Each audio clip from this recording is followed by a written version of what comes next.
this is Rustin with Metalholic Magazine, and I'm here with Max Cavalera of Soulfly and, of course, Cavalera Conspiracy. How does it feel to be home for a bit with the family? It's been good, you know. Kind of a cool break, but I honestly, I want to get back on the road, man. I'm a road dog. Well, last time you and I talked was a year ago when you were on the road. We were on the back of your tour bus in Boise, Idaho, of all places. And you guys had a great year with Soulfly and Omen, so you got to be pretty amped now about the new album for Cavalera Conspiracy. Yeah, it's really exciting. You know, you were right. That was a great last year. We went everywhere. Soulfly traveled the world. It was a huge world tour. Went to China, Israel, Australia, Siberia. It was great. You know, it was a long tour, and but now it's cool to get back with my brother and. Do the Cavalera. We did a new album that's coming out in the end of the month, and we got one show with Iron Maiden coming up this next Saturday in Brazil, in São Paulo, the same stadium where me and Igor saw Queen when we were kids in '81. So that should be a trip to play the same place, open for Iron Maiden down there. That should be really cool. So yeah, we're pretty excited. You know, the album is it's coming out, and we're really excited about it. Yeah, a week from tomorrow, March 29th, is when it comes out in the U.S. anyway. Yeah. And, I mean, the album is just brutal. It's a great, great album. What was it like to get back into the studio with your brother and Mark and Johnny this time?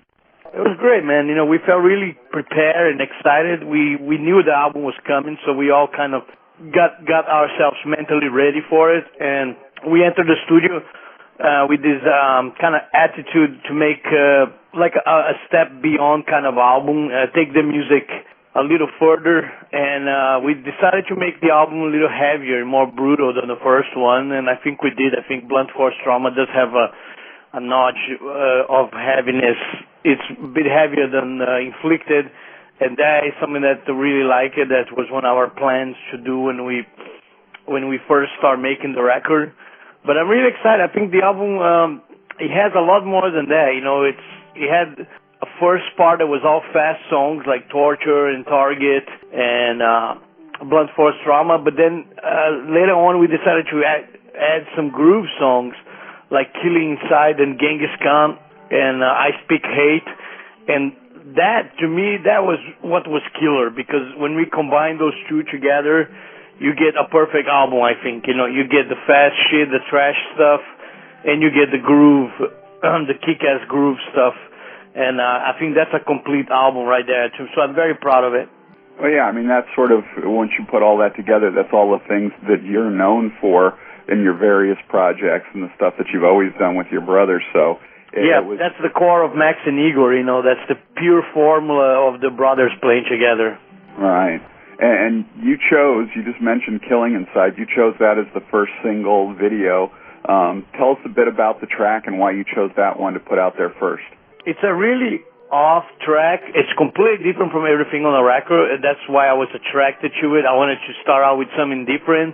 Normally, I start out with something that people kind of are used to, so they kind of like go, yeah, you know, I know this kind of Max song, but this was different. This has some kind of like Killing Joke, Ministry kind of vibe. It's really mid-tempo. It doesn't get fast. It's groove all the way. It's got a killer hook with the riff of the guitar, and I'm whispering Killing Inside, and the whole thing just felt really catchy, and it stays in your head after you listen a couple times. So it's a different song. So we just wanted to start out with something different right off the bat, just something that people maybe are not expecting. You know, maybe they were expecting a fast song or something more trashy. And then Killing Inside is not. It's completely different from that. So it was just like an experiment to see, you know, see what happens when you put out a single with a song like that. You know, what kind of reaction we get from that. It's been really cool. Everybody seemed to really like it.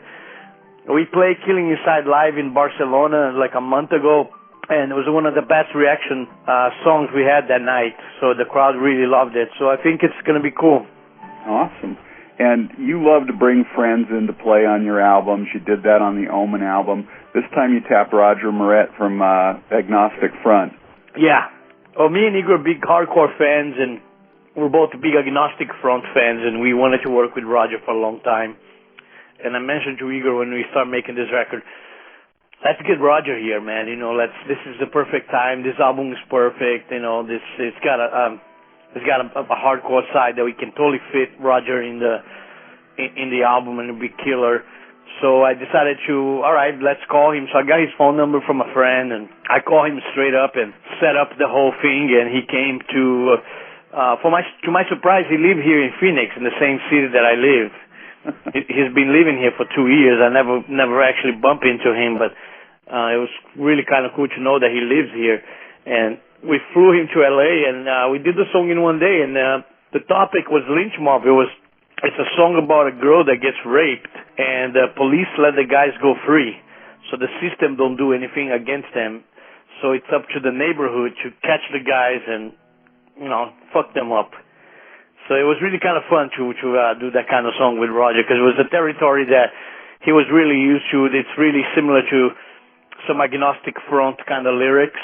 Right. So he wrote the first part of the lyrics really easy. It was really kind of like, yeah, I know exactly where I'm going with this. And it was killer. And when you put his voice and my voice together, I think it's really great. It's such a drastic change, you know, from my tone of voice to his tone of voice. It's completely different. It's like night and day. That is really nice to hear those two together. So I think the tracks turn out really cool. Yeah, it's a great contrast when the two of you start singing like that. So, now, you, Mark Rizzo, who plays with you in Soulfly, obviously, he's in the band as well, and he did some amazing work on this record. Why do you think he's still so unrecognized as a guitarist? I don't know, but it's actually kind of cool like that. I was telling Mark that, you know, because we were talking about that, and I told him that I think it's actually kind of cool because he's like underdog, you know. He's so good, you know, but he doesn't need all this praise. And because we all know how good he is, the whole band, you know, the crew, everybody just laugh about it, like he's just so good, you know. He's just so solid guitar player, you know. Live and in the studio, he just kicks ass. But you know, in a way, we kind of like it like that because, you know, if it's like exploding everywhere, maybe it would have changed him, you know. And we like Mark the way he is. He's a great guy. He's got his foot on the ground, you know. He's not a rock star at all, you know. He's like a normal working guy. In fact, he told me when he came to see Soulfly a couple of times, he was working in a construction job, like building houses and like putting bricks in the houses and shit. And when he saw us with Mikey, which was our guitar player, he wasn't that good, you know. And he was like, oh my God, I can do a lot better than that guy, you know, if I only had the chance. And he got the chance, you know, so now he's playing with me. So it's great. I love Mark, you know, he's a great guy. Well, speaking of touring with Mark and everything, we know you just did the huge tour with Soulfly, obviously, and the new album's coming out next week, Blunt Force Trauma. What will 2011 look like for Cavalera Conspiracy as far as touring? A lot of shows. We're doing the show with Iron Maiden on the weekend, and then in May we're doing an American tour. A bunch of House of Blues shows, I believe. We don't know with who yet. We're figuring that out right now. What band is going to open that tour? Right. And then we're going to go to Europe for 2 months and do all the major festivals. Sonisphere, Hellfest, Grass Pop, Arena Rock, all the main ones that I probably did most of them with Soulfly, but I'm doing them again with Cavalera, so it's kind of cool to be back at the same festival that I was not too long ago, but with a different band, so it's a different vibe. And the people are ready, you know, the people seem to really enjoy Cavalera, and it's becoming a real band now, so it's become a real force. And we got booked on all these festivals, so we're gonna go ahead and do all of them. And after that, I don't know. We're gonna see what happens. You know, more touring probably.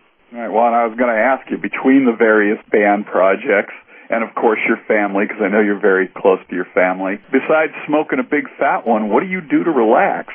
I normally I watch a lot of movies. I'm a huge movie fan.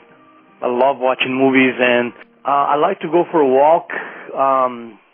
kind of like hiking. I live in the desert, so there's a lot of mountains here in Phoenix, Arizona.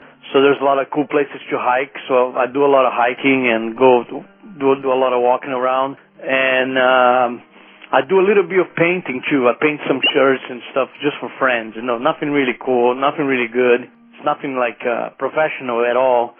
But I'm involved with artwork, so like all the artworks on the album, I try to be involved as much as I can. I love the art process of a band and what goes into making a record, the inside and the sleeves and all that shit. I love all that, so I try to be as active as possible in that area. There's a book called Visions. There's a lot of really cool art on it. Right.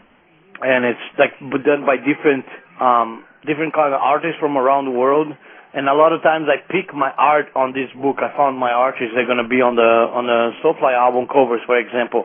A lot of them come from this book, so I have a lot of different volumes of this book. I have like 8 of different ones, but there's like 30 of those out. I have not been able to buy all of them. Right. And before we get out of here, I meant to talk to you about this last year and didn't get a chance. You're from Brazil, obviously, and there's a huge Brazilian metal scene down there, and nobody really seems to know much about it. Can you tell us a little bit about it, and maybe, are there any bands down from Brazil that we should open our ears for? There's a huge scene. Brazil loves metal, and it's bigger than ever now.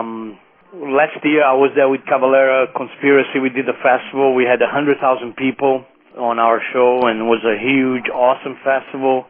Rage Against the Machine played too, so it was really great sharing the stage with those guys. And there's a lot of bands. There's older bands that came up at the same time as Sepultura.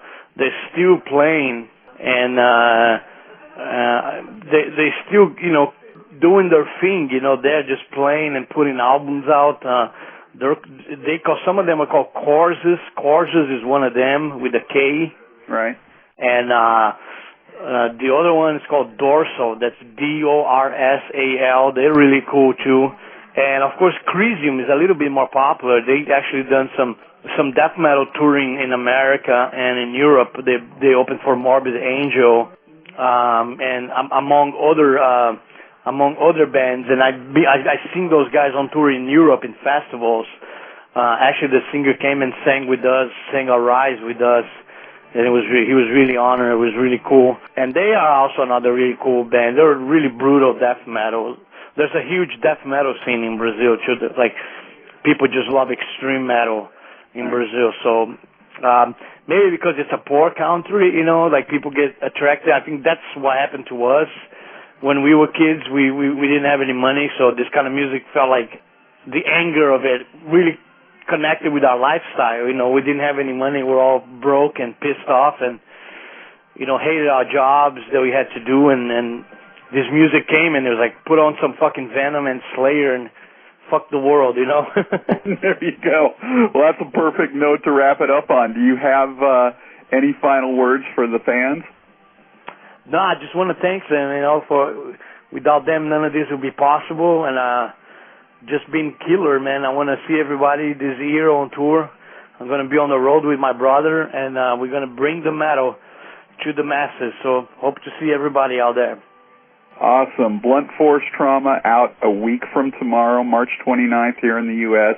Make sure you pick up a copy. And Max, thanks so much for taking the time.